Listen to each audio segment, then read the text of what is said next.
I've played recorder since I was 5, I've played flute since I was 9, and then started piano when I was 11. But didn't actually start harp till about 6 years ago. I was on a contract up in Peterborough, and I thought, well, what can I do when I'm sat looking at the falls at B&B? I know, I'll take up a harp. So I did. I went and bought a 22-string lap harp. I found a local teacher. I had about 5 months worth of lessons. She told me the basics, and it was very similar to piano, so I'd got the logic already. It was just then technique and what to do. I did a couple of weddings with the small harp, mostly for friends. I then decided my little harp wasn't good enough to gig with, so I got a 34-string Camac lever harp, which is the one I play now. Last year, my company decided to target me for redundancy, so I decided, with a daughter as well, had a daughter in between, she's now 14, 15 months, so I took up the harp as a professional. Basically, you get 2 types of harp. You get the folk or the Celtic lever harp, and then you get the big, gold, impressive pedal harps, which is the concert harps. If you imagine all the strings on the harp are like the white notes of the piano, and the levers enable you to get the black notes.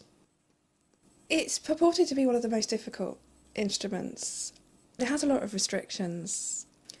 You've got buzzing strings, and it's not as versatile as the piano. The piano, using all 5 fingers, I'm only using 4. It takes a while to tune 34 strings, and also harps are very prone to climatising. So if you're in a very cold church or it's very damp outside, that's going to alter the tuning on my harp. So I try and tune right at the beginning, the 30 minutes, then right before I'm about to play, just so that the harps are climatised. I actually started playing folk music because I love to sing. I love to play the chords and sing the songs, and my husband and I went to the Hebrides for our honeymoon and spent 3 weeks touring around there, and I love the Scottish music and finding really unusual Scottish folk tunes. So I do one that's a Hebridean song called Fairy's Love Song.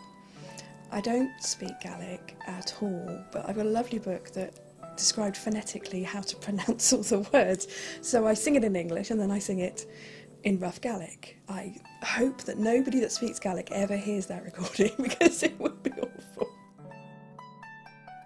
I do tend to start off, I must admit, most weddings with O'Carolan pieces, and he was a 17th century Irish blind harpist who composed tunes about the people around him.